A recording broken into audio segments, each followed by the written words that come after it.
and the research participants both really appreciated being able to hear firsthand the progress that's been made in Alzheimer's disease and related dementias, what we're learning, and being able to just hear it firsthand for themselves, hear how scientists talk about the work they're doing, really gave them an appreciation for how tough it is, all the challenges we're dealing with, but also they were encouraged.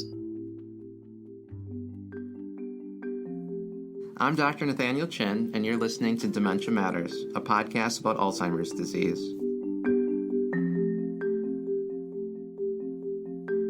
Dementia Matters is a production of the Wisconsin Alzheimer's Disease Research Center. Our goal is to educate listeners on the latest news in Alzheimer's disease research and caregiver strategies. Thanks for joining us. Welcome back to Dementia Matters and to our special series where we're highlighting topics and speakers in the lead up to the AAIC happening from July 31st to August 4th. My guest today is Ms. Sarah Walter, a program administrator for the Alzheimer's Clinical Trials Consortium and the Alzheimer's Therapeutic Research Institute at the University of Southern California. In May 2021, Sarah was an author of an article looking at the impacts of virtual scientific conferences on researcher and participant engagement, focusing on the AAIC's transition to a virtual conference format in 2020 in response to the pandemic. Sarah and her team found that virtual conferencing options lead to increased engagement from research participants and care partners who may not be able to participate otherwise due to distance, time, costs, and other factors. She'll be giving a talk about the impact of virtual scientific conferences during this year's AAIC. Sarah Walter, welcome to Dementia Matters. Thanks, Nate. It's really nice to be here. Well, to begin, what specific changes were made as the AAIC piloted their virtual conference? Well, first, I just want to say that this idea really came from the research participants I was working with. They asked to come to conferences even before COVID. They asked to come. And so Neelam Agarwal, who's been mentoring me on this project, invited a participant to come with her when AAIC was in Chicago. And then when CTAD, the Clinical Trials of Alzheimer's Disease, was in San Diego, the following year, I went with a friend of mine who's also an advocate for research. And we both had the same experience, and the research participants both really appreciated being able to hear firsthand the progress that's been made in Alzheimer's disease and related dementias, what we're learning, and being able to just hear it firsthand for themselves, hear how scientists talk about the work they're doing, really gave them an appreciation for how tough it is, all the challenges we're dealing with, but also they were encouraged. They felt like they could see that there were scientists that were working really hard, that really knew what they were doing, and that were committed to finding better therapies. So with their feedback, they really encouraged us to make it more broad, make it more accessible for bigger groups. And we didn't have funding for it. So when COVID happened and we were all stuck at home and we saw that our conferences were going to be virtual, the Alzheimer's Association actually made AAIC free in 2020. And I don't know if you were able to attend, Nate, but I learned later that 30,000 people registered for this conference. And that's, I think, at least 5 times the number of people that were coming in person, even though this is, the biggest scientific gathering. So because it was free, Neelam and I were talking and we're like, all right, let's do this. Let's just invite our participants. And we were really surprised at how many of them wanted to come. And of course, there were some people that were a little concerned that the way that scientists talk isn't always accessible to everybody. But I said, all right, we know that, but let's just try it. Let's see how it goes. And we made sure to tell our participants that, like, listen, you're coming to a scientific conference. The purpose of this conference is really for these scientists to connect with each other. So they're going to need to use, their special language that they use. We speak in a language of acronyms, as you all know, and it can be hard to dial that back and make it more understandable for general audiences. So to answer your question, which was what changes were made, literally no changes were made.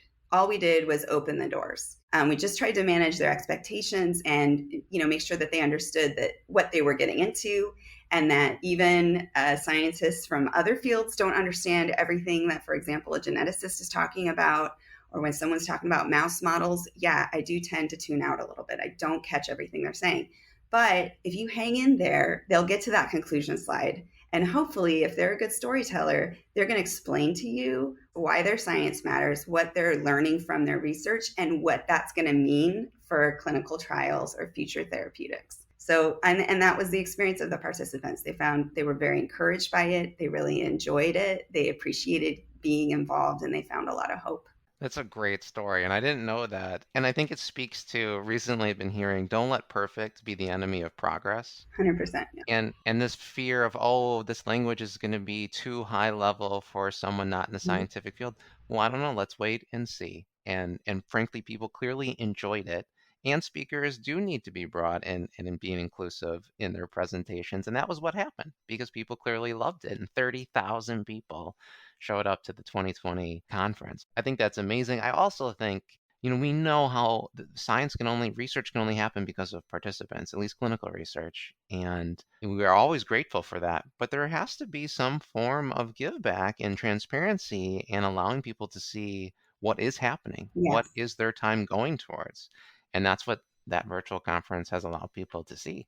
Yes, exactly. So, one of my advisors that I've worked with now for a few years, she's been in the ADNI study, which is a longitudinal study, for 11 years. She has had 5 or 6 lumbar punctures, many, many PET scans, a lot of blood, memory tests, which for her are really the hardest part, right? But she hadn't heard back from the scientists what that information was being used for. So, when she went to AAIC, and she heard that the ADNI study was being used to design new trials, that it was being used to validate biomarkers, that all of the work she's done by showing up every year for this study is really moving the field forward.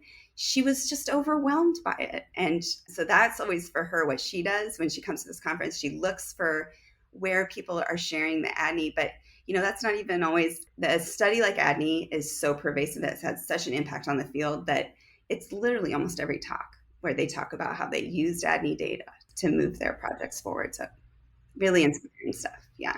And that's a great story too, and it shows the importance of what people are doing when they volunteer. Now, what has been the most surprising finding as this conference has shifted to a virtual and now hybrid format?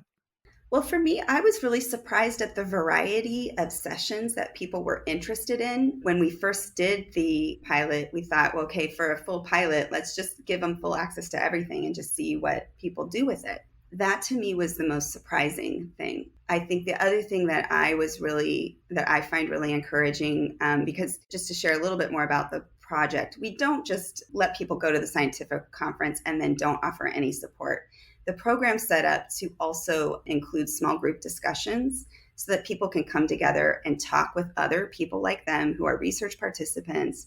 Maybe they're people with a diagnosis of MCI or dementia, or they're caregivers. So they're all people that are very interested in science and interested in dementia research or have lived experience, right? So these small group discussions have been a really important component of the program. And some of our participants actually didn't have time because they were actively caregiving and working to even go to the scientific conference, but they still went to the small group discussions because they love to hear what other people like them were getting out of these scientific conferences. So they were kind of getting it secondhand, but still were showing up in the evenings to hear about it. So I think that that's an important thing to consider if anybody listening to this podcast is thinking of ways of making science more accessible.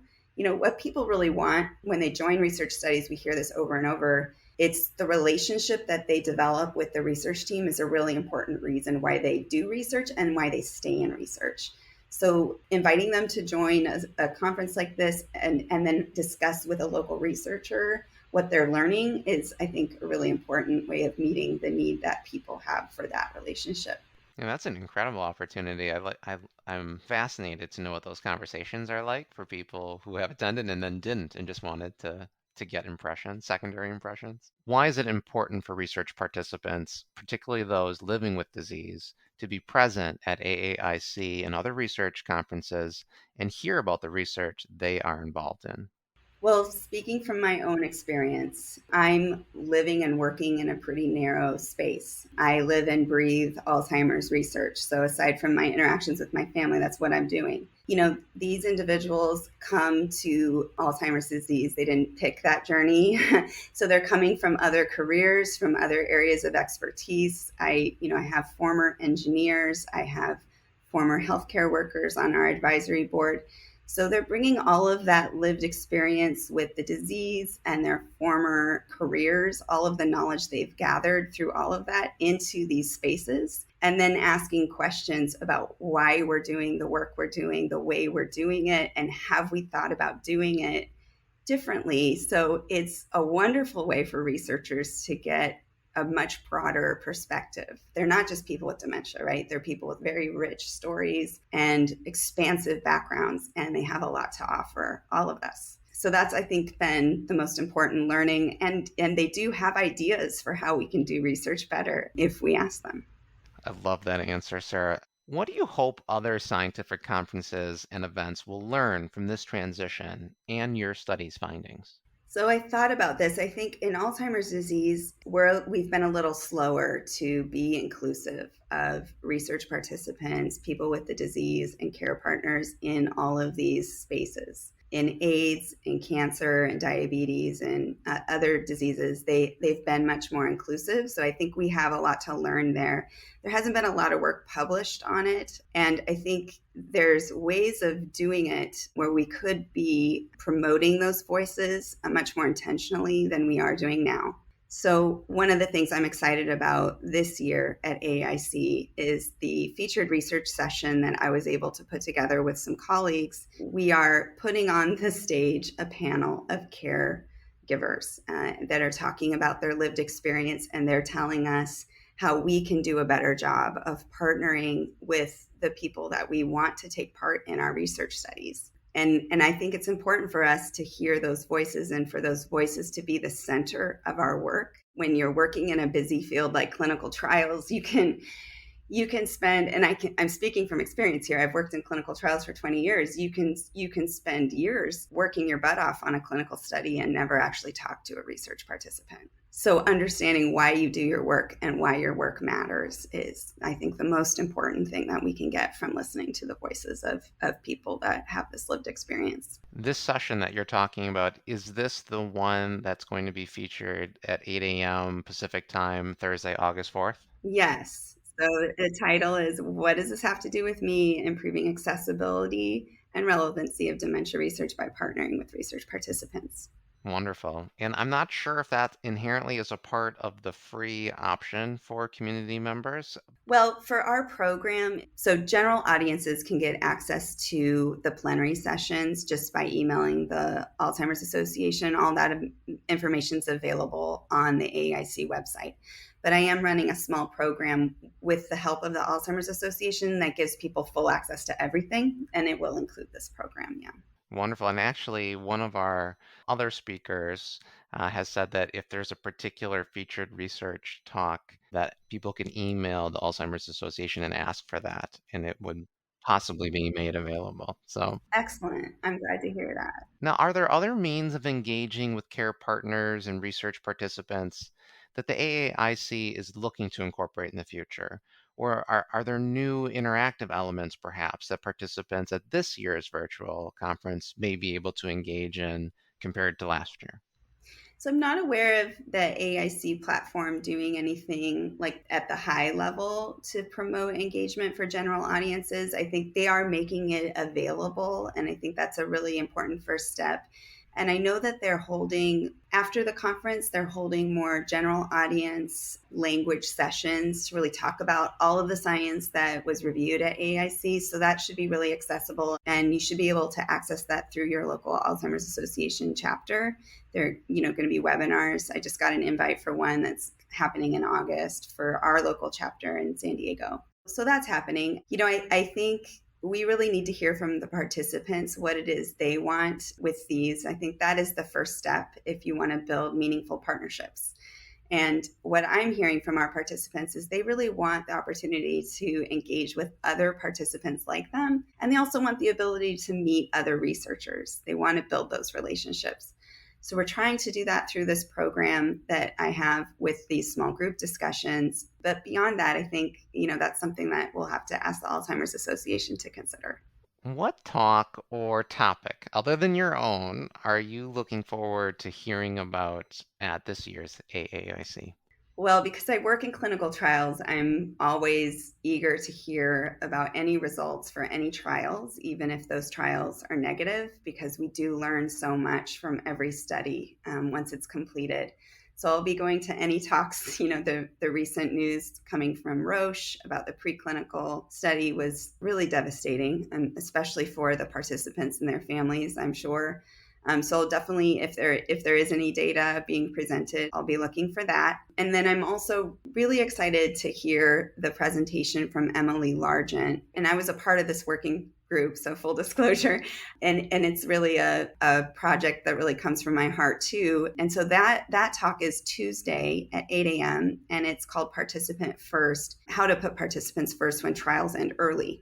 And that's really coming out of the experience. It's really driven by participants' experience when a study ends early, learning that news from the news and not from your research team. And Emily Largent had put together a wonderful working group that includes people from industry and academics, where we really came up with some practical solutions to really ensure that participants are supported throughout the whole process of research.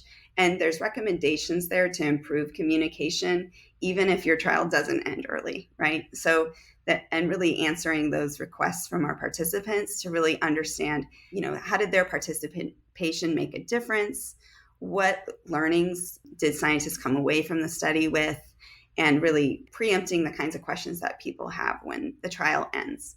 So that'll be a wonderful talk. I'm looking forward to that. Well, and thank you for sharing that for me and for our listeners. With that, Sarah, thank you for being on Dementia Matters. Thank you, Nate. It was wonderful to meet you. Thank you for listening to Dementia Matters. Follow us on Apple Podcasts, Spotify, Google Podcasts, or wherever you get your podcasts to be notified about upcoming episodes. You can also listen to our show by asking your smart speaker to play the Dementia Matters podcast. And please rate us on your favorite podcast app. It helps other people find our show and lets us know how we're doing. Dementia Matters is brought to you by the Wisconsin Alzheimer's Disease Research Center. The Wisconsin Alzheimer's Disease Research Center combines academic, clinical, and research expertise from the University of Wisconsin School of Medicine and Public Health and the Geriatric Research, Education, and Clinical Center of the William S. Middleton Memorial Veterans Hospital in Madison, Wisconsin. It receives funding from private, university, state, and national sources, including a grant from the National Institutes of Health for Alzheimer's Disease Centers. This episode of Dementia Matters was produced by Rebecca Wazaleski and edited by Kaylin Rowerdink. Our musical jingle is Cases to Rest by Blue Dot Sessions. To learn more about the Wisconsin Alzheimer's Disease Research Center and Dementia Matters, check out our website at adrc.wisc.edu. That's adrc.wisc.edu. Follow us on Facebook at Wisconsin Alzheimer's Disease Research Center and find us on Twitter at Wisconsin ADRC. If you have any questions or comments, email us at dementiamatters@medicine.wisc.edu. Thanks for listening.